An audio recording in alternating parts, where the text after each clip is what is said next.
নৃত্যশিল্পী রোবট কি ভাবছেন মজা করছে?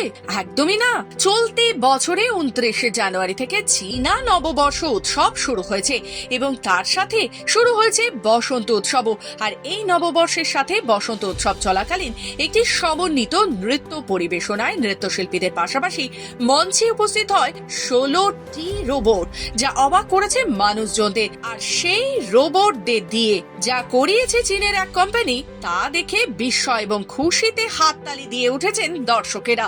প্রসঙ্গত, চন্দ্র নববর্ষে চীনের রাষ্ট্রীয় টেলিভিশন সিসিটিভিতে প্রতি বছর বসন্ত উৎসব অনুষ্ঠিত হয়। 5 ঘন্টার বেশি সময় ধরে চলে এই অনুষ্ঠান। তবে বিশ্বের যে কয়টি অনুষ্ঠান সবচেয়ে বেশি দর্শক টেলিভিশনের সামনে বসে উপভোগ করেন, তার একটি হচ্ছে চীনের এই বসন্ত উৎসব। আর এই উৎসবে চোখ ধাঁধানো পারফরমেন্স করেছে রোবটের দল। চীনের ঐতিহ্যবাহী ইঙ্কো নাচ নেচেছে রোবটগুলো।